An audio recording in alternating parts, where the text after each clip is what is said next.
సుందరి.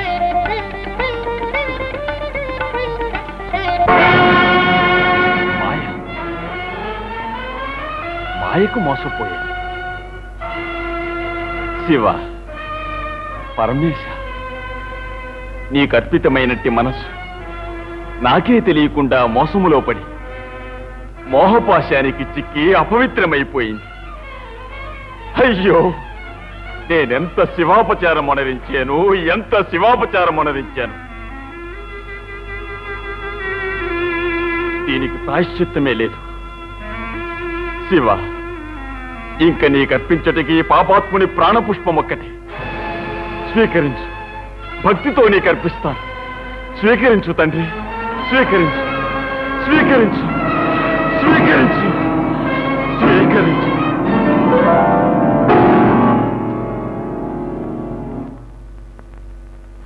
ఆగు వీరసింహ, ఆగు. శివ, నీ కోరిక సిద్ధిస్తుంది. నీకు పుత్రభిక్షను అనుగ్రహించాను.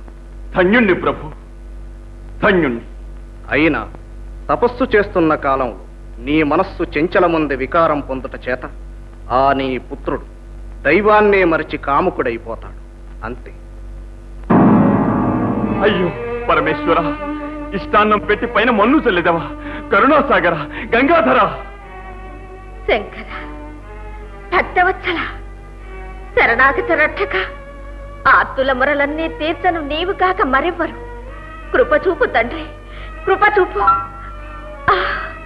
పరమేశ్వర, గురుదేవా, గురుదేవా, గురుదేవా. ఏం తల్లి? పరమశివుడు అనుగ్రహించాడు. నా స్వామి తపస్సు ఫలించి ఉంటుంది. ఫలించింది దేవి. మహారాజా,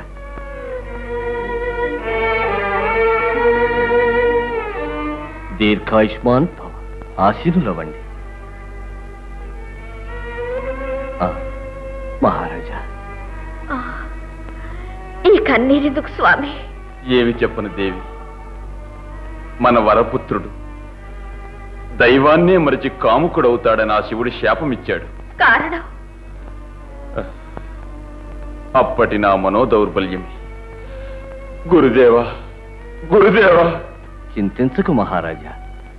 ఇప్పటి సంతోషమును వచ్చే ఆటంకానికి బలిహిడబోకు. అంతా ఈశ్వరేచ్ఛ. ప్రభు, మహారాణి గారి కుమారుడు జన్మించాడు. అలాగా? చాలా సంతోషం. ఈ పరమానందకరమైన వార్తను తెచ్చినందుకు నీకిదే మా బహుమానం. తీసుకో.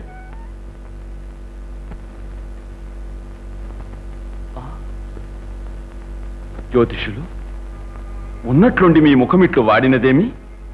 సత్యాన్ని తెలుపడానికి విచారంగా ఉంది ప్రభు. కుమారుని ఆయుష్ సుదీర్ఘమేను ప్రభు.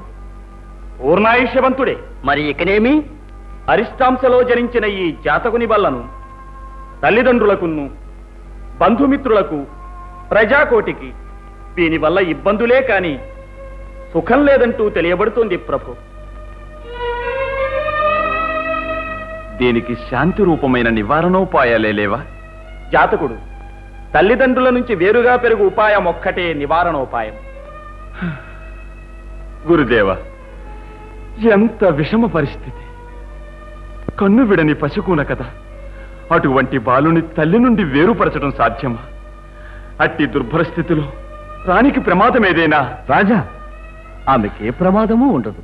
నడు, ఇకను పుత్రోత్సవం ఆరంభం కావాలి. తర్వాత మిగతా విషయం. అవును ప్రభు.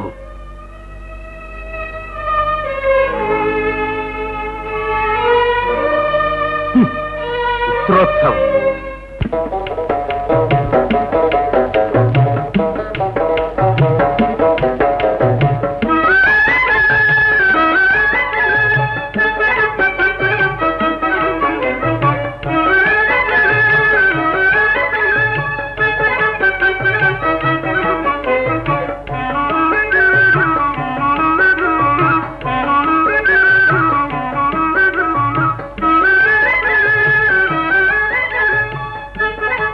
విజయ, శివునికి నమస్కరించు.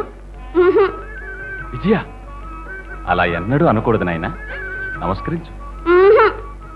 పెద్దల మాట మీరకూడదు కుమారా. నమస్కరించు. నమస్కరించు. స్వామి విజయ అలా అనబోకు బాబు, నమస్కరించు. అలాగా.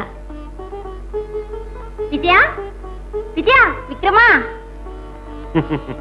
విక్రమునికి నిద్రలో కూడా విజయుని జ్ఞప్తే. వారిరువురి స్నేహం అంత గాఢమైనది. అమ్మా ఇతనుకో పండు. ఇది ఉత్త పండు కాదు విజయ, శివుని ప్రసాదం. తీసుకో విక్రమ. రా విజయ.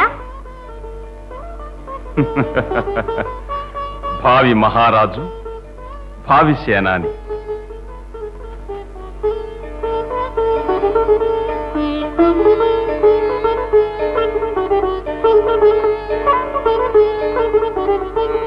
సేనాని,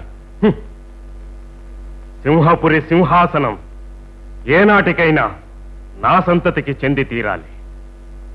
ఆనాడే నా మనస్సుకు శాంతి.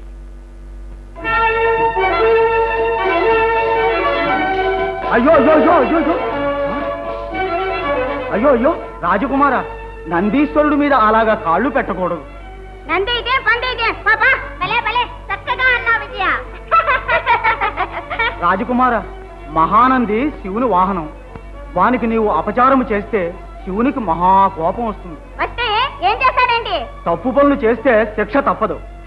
శిక్షించపోతే స్తంభానికి కట్టేసి 4 బాధేస్తా అంతే. విజయ, విక్రమ, ఏమిటా పిచ్చి మాటలు? శివుణ్ణి నిందిస్తున్నారా? అలా మాట్లాడకూడదు నాన్న. శివుడు దేవుడు, తెలీదా? దేవుడు కాదు, దెయ్యం కాదు. బాబు స్వామి, మాటి మాటికి పసివాని మీద కోప్పడతారే.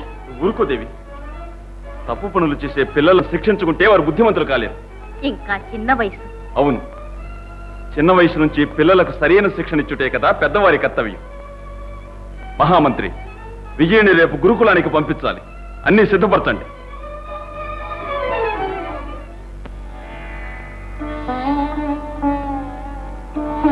దీర్ఘాయుష్మాన్ భవ.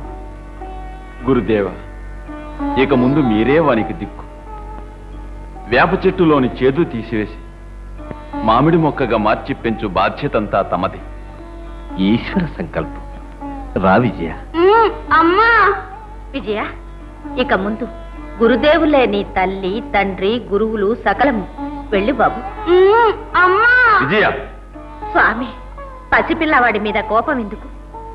విజయ, ఇక మీద నీవు గురుదేవుల దగ్గరనే ఈ ఆశ్రమంలోనే ఉండాలి. ఉండలేను. నడమ్మా మందిరానికి. ఎదురు చెప్పక విజయ. నిన్ను వదిలి ఉండలేనమ్మా. విజయ, ఎందుకింత పట్టుదల? అమ్మా విజయ. స్వామి, ఇలా విజయుడిని విడిచి ఉండటం నాకు అసాధ్యం అనిపిస్తుంది. గురుదేవ, విజయుడికి ఈ భయం పోయే వరకు నేను ఇచ్చటనే ఉండను. అనుమతి ఇవ్వండి. దేవి, నీవు ఇక్కడ ఉంటే వానికి గురుకుల శిక్షణ ఎలా వస్తుంది? యోచించి చూడు. అమ్మా, ఇదొక్క మాట నన్ను క్షమించండి స్వామి. నా ముద్దు పుత్రుని నన్నుండి వేరుపరచద్దు. వేడుకుంటున్నాను. గురుదేవ. మహారాజా,